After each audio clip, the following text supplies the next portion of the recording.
Assalamualaikum warahmatullahi wabarakatuh. Salam sejahtera kepada kita semua. Alhamdulillah, eh, Allah Subhanahu wa Ta'ala sampai dengan saat ini masih memberikan karunia dan nikmatnya kepada kita semua. Pada kesempatan ini, perkenankan saya akan mengajukan pernyataan diri dosen dalam unjuk kerja Tridharma Perguruan Tinggi di bidang pengajaran. Mata kuliah yang tersebut adalah praktek pengelolaan sistem informasi manajemen keimigrasian di bidang program studi D4 Manajemen Teknologi Keimigrasian. Sebelumnya perkenalkan, saya adalah Cakra Trinata, STMM SI. Saat ini saya adalah sebagai dosen tetap pada Politeknik Imigrasi dan Pemasyarakatan Indonesia. Selanjutnya kita masuk ke profil mata kuliah. Di sini mata kuliah ini berada di jurusan keimigrasian. Kemudian program studinya adalah manajemen teknologi keimigrasian. Mata kuliahnya adalah praktik pengelolaan sistem informasi manajemen keimigrasian. Untuk bobotnya sendiri adalah sebanyak 2 SKS. Kode mata kuliahnya TKK 2106. Dosen pengampunya adalah saya sendiri adalah sebagai Cakra Trinata. Untuk NIDN saya adalah 361506761. Saat ini jabatan akademik saya adalah sebagai asisten ahli. Selanjutnya, capaian pembelajaran lulusan di sini ada 4 ranah ya. Pertama, sikap, pengetahuan, keterampilan umum, dan keterampilan khusus. Untuk sikap, CPL-nya adalah bertakwa kepada Tuhan Yang Maha Esa, yang menjunjung tinggi nilai kemanusiaan dalam menjalankan tugas berdasarkan agama, moral, dan etika. Kemudian bekerja sama dan memiliki kepekaan sosial serta kepedulian terhadap masyarakat dan lingkungan. Yang terakhir adalah menginternalisasi nilai norma dan etika akademik. Dari sisi ranah pengetahuan, memiliki kemampuan pengetahuan dan dasar teori di bidang keimigrasian, kemudian menguasai teori dan aplikasi terapan dalam analisis keimigrasian dan penegakan hukum keimigrasian. Kemudian ranah keterampilan umum mampu mengkaji kasus penerapan ilmu pengetahuan dan teknologi yang memperhatikan dan menerapkan nilai humanitarian sesuai dengan bidang keahliannya dalam rangka menghasilkan prototipe, prosedur baku, desain, atau karya seni. Yang terakhir adalah keterampilan khusus. Sini mampu menganalisis dan menelaah data keimigrasian dalam rangka pengawasan keimigrasian, penyidikan keimigrasian, dan intelijen keimigrasian. Dari sisi mata kuliahnya adalah mata kuliah ini membekali mahasiswa dengan pemahaman konseptual dan keterampilan praktis dalam pengelolaan sistem informasi manajemen keimigrasian sebagai instrumen pendukung pelayanan, pengawasan, pelaporan, pengambilan keputusan, dan tata kelola organisasi keimigrasian. Materi perkuliahan mencakup konsep dasar sistem informasi manajemen, arsitektur dan integrasi sistem, indikator pengelolaan sistem informasi, pengembangan dan pemeliharaan sistem. Kemudian infrastruktur teknologi informasi, keamanan data, serta visualisasi dan pelaporan data sistem informasi manajemen keimigrasian. Melalui mata kuliah ini, mahasiswa juga diarahkan untuk memahami dan menganalisis penggunaan aplikasi-aplikasi keimigrasian seperti M-Paspor, DPRI, aplikasi penegakan hukum keimigrasian, aplikasi perlintasan, dan AutoGate. Pembelajaran dilaksanakan melalui cara interaktif, diskusi kasus, demonstrasi aplikasi, praktik penyusunan alur proses bisnis, serta analisis sederhana terhadap manfaat. Kendala dan resiko dalam mendukung pelayanan publik keimigrasian yang efektif, aman, akuntabel, dan responsif terhadap kebutuhan pengguna layanan. Untuk CPMK sendiri sih ada 5 CPMK. Yang pertama adalah mampu menjelaskan konsep dasar sistem informasi manajemen dan perannya dalam organisasi keimigrasian. Yang kedua adalah mahasiswa mampu menganalisis arsitektur, integrasi perangkat, dan infrastruktur teknologi informasi dalam sistem informasi manajemen keimigrasian. Yang ketiga, mahasiswa mampu menganalisis pengelolaan, pengembangan, pemeliharaan, dan pengamanan sistem informasi manajemen. Yang keempat, mahasiswa mampu menyusun dan menyajikan pelaporan data sistem informasi manajemen keimigrasian secara informatif. Dan yang kelima, mahasiswa mampu menganalisis penggunaan aplikasi informasi manajemen keimigrasian dalam pelayanan paspor, penegakan hukum, perlintasan, dan AutoGate. Untuk materi pembelajaran, sini ada 11 pokok bahasan. Yang pertama adalah konsep dasar, kemudian arsitektur dasar, indikator pengelolaan SIM, pengembangan SIM keimigrasian, kemudian perangkat SIM keimigrasian, infrastruktur TI, pemeliharaan dan pengamanan, kemudian visualisasi pelaporan data SIM KIM. Selanjutnya yang terakhir adalah aplikasi paspor, aplikasi penegakan hukum, dan aplikasi perlintasan. Nah, metode pembelajaran sendiri di sini adalah presentasi oleh dosen, kemudian diskusi kelas dengan berbasis kelompok, kemudian demo aplikasi dan penugasan dalam bentuk analisis kasus, studi kasus. Asesmennya pertama, metodenya adalah tes tertulis untuk UTS dan UAS, kemudian penilaian tugas individu dan tugas kelompok, penilaian kinerja dalam bentuk keaktifan dalam diskusi, dan penilaian sikap selama mengikuti kuliah. Instrumennya naskah soal ujian UTS dan UAS, dan boleh diberikan skala penilaian dan lembar pengamatan. Untuk bobot penilaian, tugas 30%, UTS 30%, UAS dan 40%. Untuk kriteria penilaian terdiri, sini sudah ada range-nya untuk huruf A sampai dengan huruf E. Selanjutnya, kita masuk ke video pengajaran dengan untuk mata kuliah praktek pengolahan sistem informasi manajemen keimigrasian. Eh, Video ini untuk pertemuan ke-12 dengan materinya adalah aplikasi paspor. Selanjutnya bisa dipersilakan untuk menonton video pengajaran. Demikian, terima kasih. Assalamualaikum warahmatullahi wabarakatuh. Assalamualaikum warahmatullahi wabarakatuh. Selamat pagi semuanya. Gimana kabarnya? Gimana kalian? Keadaannya sehat? Ya, mudah-mudahan sehat semua. Kita sudah masuk ke untuk mata kuliah praktikum pengelolaan SIMKIM atau Sistem Informasi Manajemen Keimigrasian. Ini kita masuk ke minggu ke-12 ya. Nah, minggu ke-12 ini ya, kita akan coba bahas mengenai aplikasi paspor. Aplikasi paspor. Memang ini sebenarnya udah masuk ranahnya keimigrasian ya. Jadi paspor ini adalah layanan yang diberikan oleh imigrasi kepada masyarakat, di mana ini sudah cukup lama sampai dengan saat ini masih dipegang oleh imigrasi, Direktorat Jenderal Imigrasi. Untuk materi kita ini masih terkait dengan materi-materi kita yang pertama, dari pertama konsep sistem informasi ya. Kita kemarin materi pertama itu membahas masalah informasi, konsep sistem informasi. Kemudian kita bahas juga kemarin itu di minggu kedua tentang arsitektur SIM ya. Arsitektur SIM di mana topologi sistem informasi manajemen itu seperti apa. Itu ada yang client dan client server atau terdistribusi itu sudah kita bahas. Kemudian juga kita masuk ke indikator, bagaimana kita menilai suatu kegiatan berdasarkan indikator. Jadi kita bisa menilai berdasarkan data, bukan hanya sekedar narasi gitu ya. Kalau misalkan data, kita cukup kuat argumen kita untuk menjelaskan suatu keberhasilan atau kegagalan dari kinerja kita. Kemudian lanjut, kemarin kita juga udah bahas tentang pengembangan sistem informasi keimigrasian, bagaimana cara membangun sistem dari awal sampai dengan akhir itu menggunakan metode SDLC. Ada yang tahu SDLC apa? Kepanjangannya? Silakan, guys. Software Development Life Cycle ya. Tahapannya kira-kira apa aja? Ada beberapa tahapan? Ada 6 ya? Apa aja? Pertama? Analisa. Melakukan analisa. Oke. Yang kedua?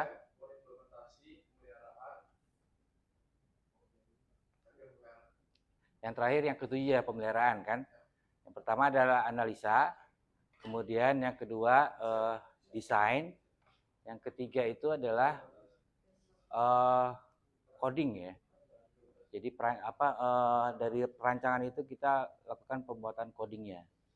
Yang keenam adalah pengujian, testing ya. Baik itu menggunakan black box testing, ataupun menggunakan biasanya black box ya.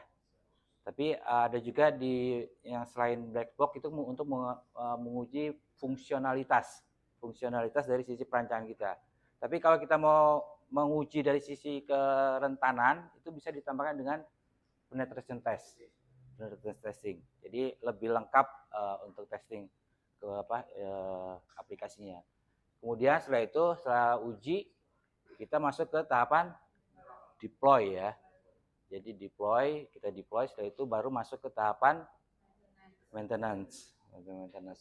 Nah, di sini mungkin bisa dilanjut ke berikutnya. Nah, ini coba kita tonton dulu filmnya. Ini ada film 1 menit, nggak lama-lama, 1 menit aja. Silakan, coba bisa diklik ini ya.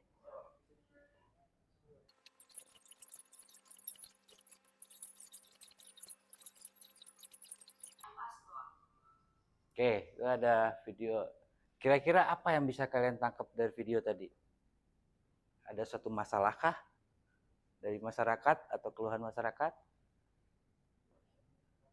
sehingga membuat suatu aplikasi yang baru?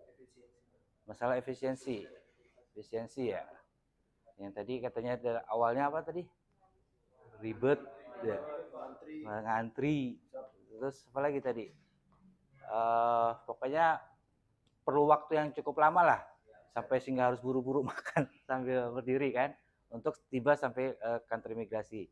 Nah, dengan permasalahan-permasalahan itulah akhirnya Direktorat Jenderal Imigrasi membuat suatu aplikasi untuk pra permohonan paspor.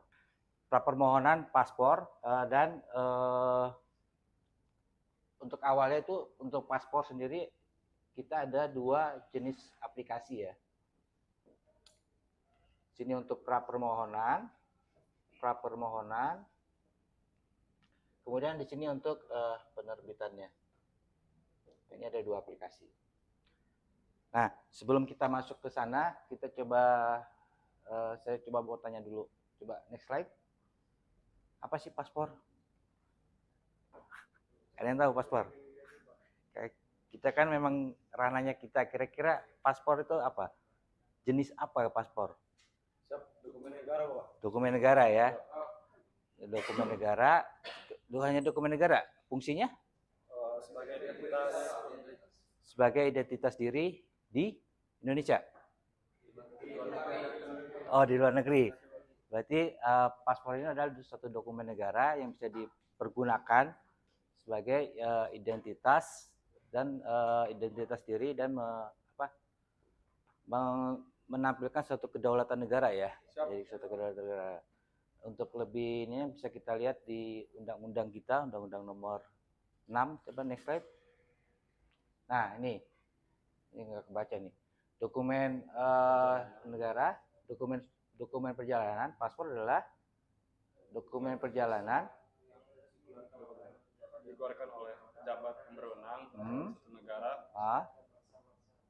Oke.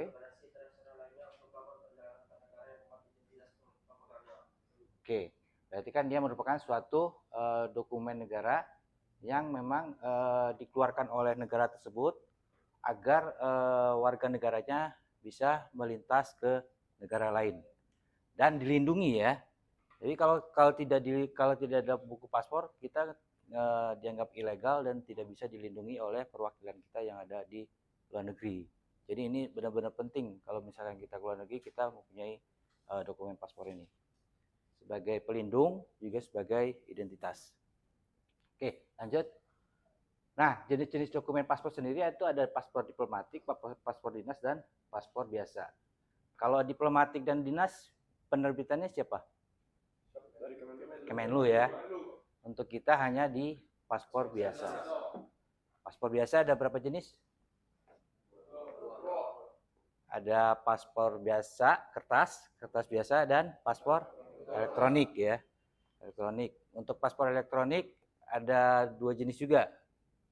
Yang satu kertas, yang satu polikarbonat ya. Nah, itu masing-masing harganya juga berbeda. Untuk warnanya seperti ini tampilannya. Ini paspor biasa, ini paspor dinas, dan paspor diplomatik. Oke, next. Nah, jenis-jenis layanan paspor yang bisa diterbitkan di kantor imigrasi itu adalah, pertama adalah baru, jenis layanan baru, dan jenis layanan penggantian. Nah, untuk yang baru itu bisa kategorinya adalah dewasa, atau kemudian di bawah 17 tahun, anak keluarga negaraan, kemudian CPMI untuk yang TKI ya, kemudian haji atau umroh, dan anak yang lahir di luar negeri. Untuk penggantian, di sini ada habis masa berlaku, rusak, hilang, dan perubahan data. Nah, ini adalah jenis layanan yang bisa kita ajukan pada saat kita mengajukan permohonan paspor di aplikasinya. Oke, lanjut. Nah, ini adalah persyaratan. Persyaratan ini sebenarnya sudah sering kita bisa baca ya, contoh di website ya.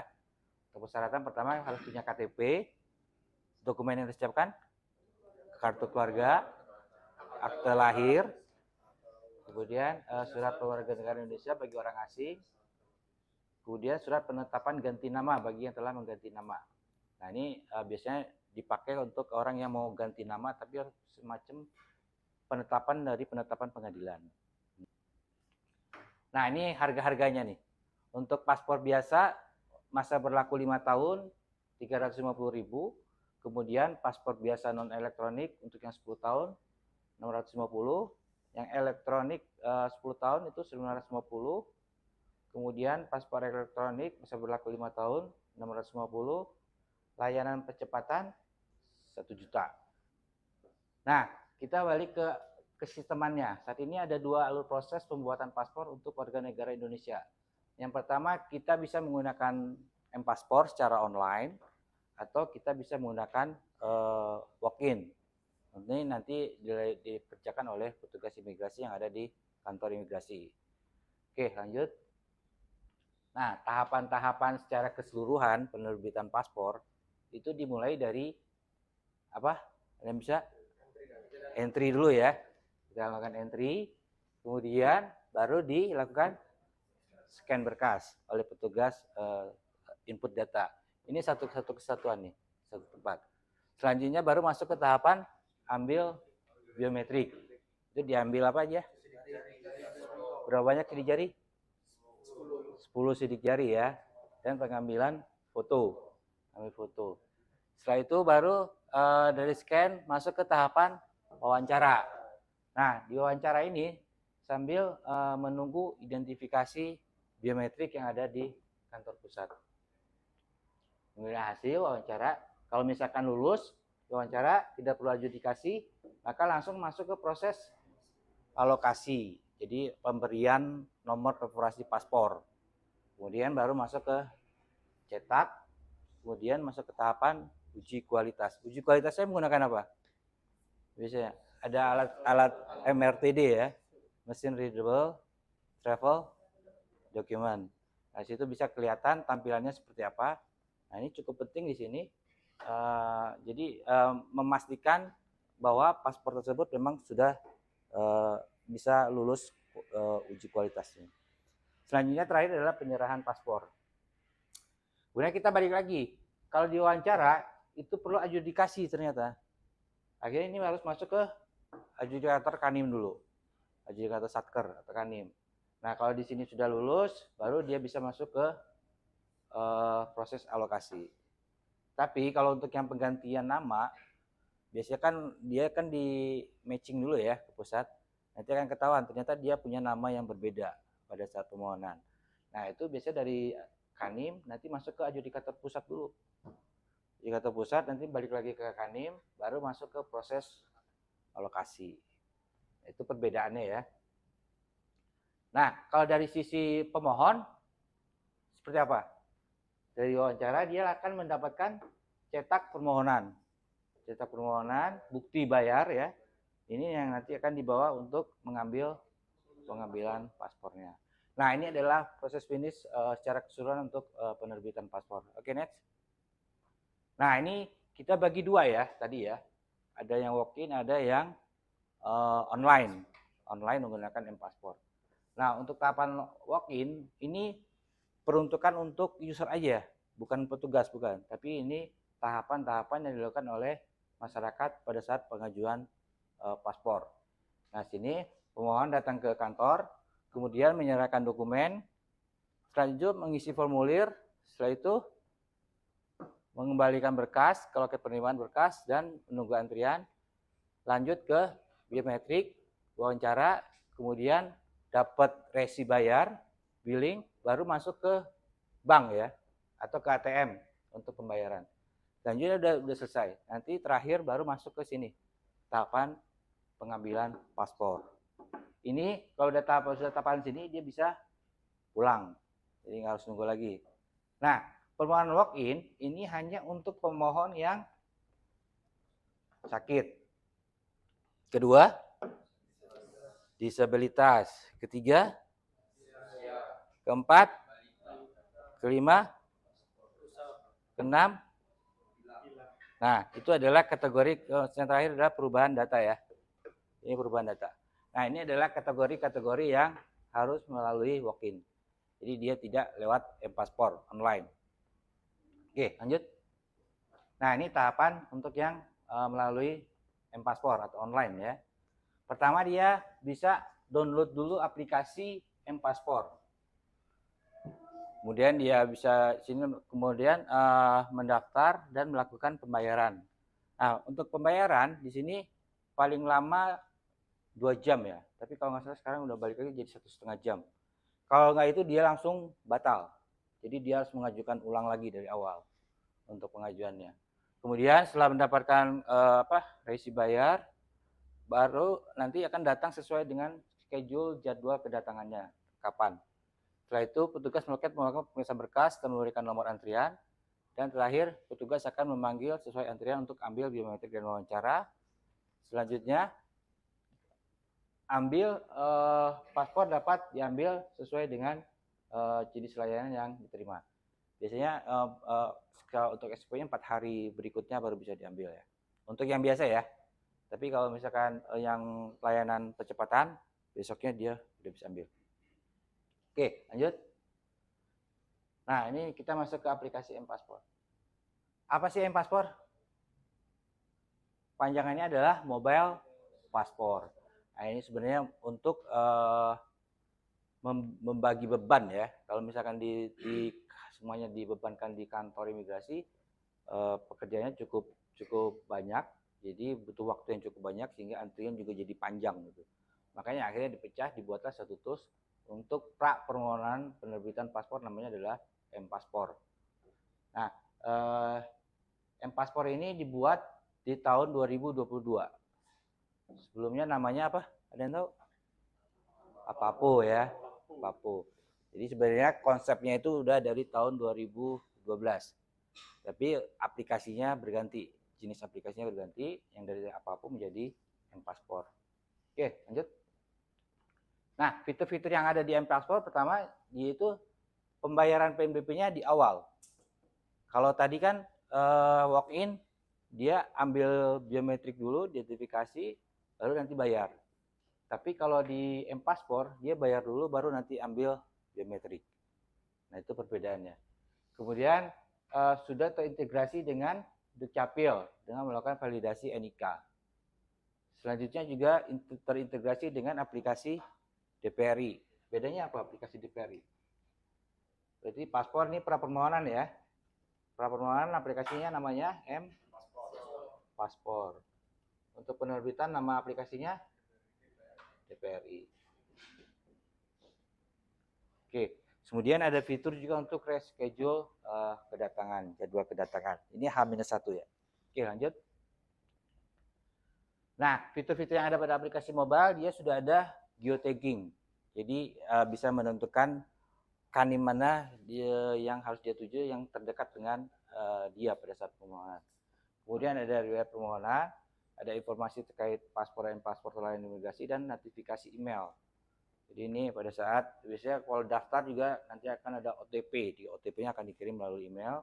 Kemudian juga untuk yang notifikasi email ini adalah pada saat mau datang ke pembayaran kode billingnya, itu akan muncul notifikasi email. Kemudian ada juga reschedule kedatangan, perubahan jadwal. Oke, lanjut. Ini lanjut aja. Jadi udah kita bahas H-1. Kemudian ada lagi yang M-Paspor ini ada yang mobile versinya, ada yang web. Mobile, ada yang web. Yang mobile itu peruntukannya untuk siapa? Peruntukannya yang dipakai, yang menggunakan melalui HP, pakai HP, siapa yang pakai? Pemohon ya, pemohon atau user. Kalau web yang melakukan siapa? Peruntukannya petugas. Hanya petugas. Nah, untuk yang web ini adalah untuk melakukan manajemen kuota dan memonitor permohonan di wilayah kerjanya. Oke, lanjut. Nah, ini alur registrasi pada saat kita habis download M-Paspor.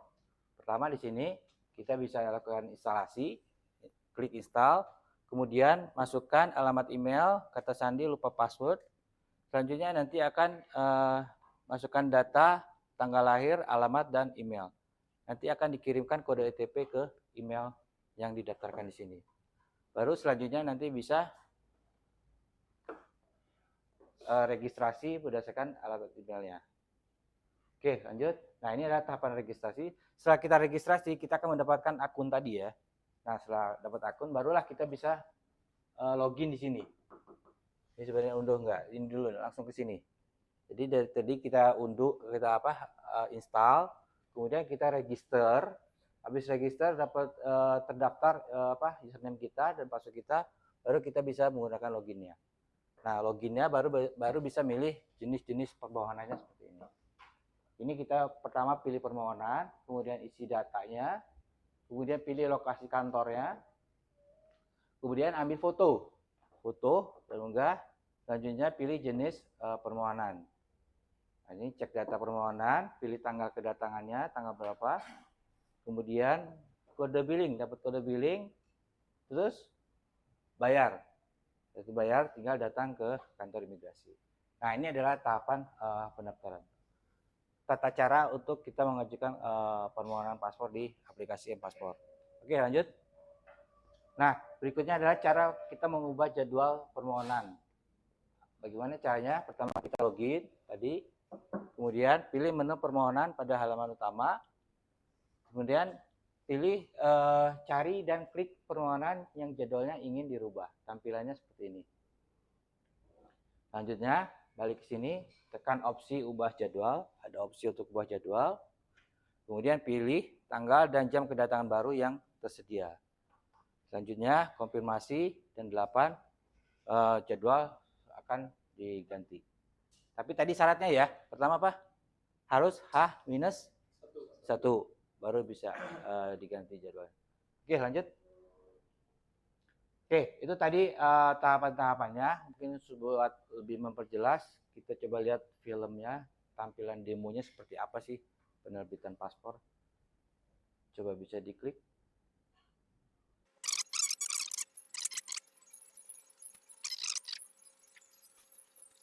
Itulah demo bagaimana mencoba mengajukan permohonan permohonan paspor pada aplikasi M-Paspor. Oke, tadi kita udah bahas untuk masalah aplikasi paspor, materi kita hari ini. Kira-kira kesimpulannya apa dengan adanya M-Paspor? Jadi judul film kita yang pertama, adanya masalah datang ke imigrasi ribet ya. Untuk mengajukan paspor itu ribet gitu loh, mendapatkan satu paspor. Kemudian butuh waktu yang cukup lama ya, sama kemudian antri juga karena banyak yang mengajukan. Nah, kesimpulan kita dengan adanya aplikasi ini, terus yang dibangun oleh Direktorat Jenderal Imigrasi ini, sekiranya sudah bisa memudahkan masyarakat dalam mendapatkan paspor, dalam mengajukan permohonan paspor. Karena memang kebutuhan rakyat kita cukup banyak ya, terutama untuk umroh biasanya. Umroh dan haji itu udah pasti akan perlu suatu paspor gitu. Nah, semoga dengan adanya aplikasi ini sangat membantu masyarakat kita dalam mengajukan penerbitan paspor. Oke, itu materi kita hari ini. Nah, untuk berikutnya nanti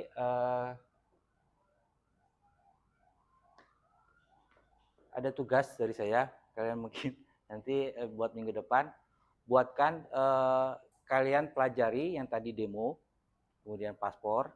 Nah, kalian cari kira-kira inovasi fitur-fitur apa saja yang bisa dikembangkan dengan adanya aplikasi M-Paspor ini. Jadi maksud saya ini buat pengembangan ke berikutnya supaya aplikasi M-Paspor ini bisa menjadi lebih mudah dan lebih stabil.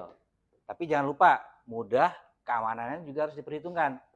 Jangan sampai mudah keamanannya jelek gitu loh. Jadi harus imbang gitu loh antara kemudahan dan keamanan. Nah, itu sebagai tugas kalian di minggu depan nanti dikumpulkan ya. Mungkin hari ini sekian. Terima kasih banyak atas kehadirannya. Wassalamualaikum warahmatullahi wabarakatuh.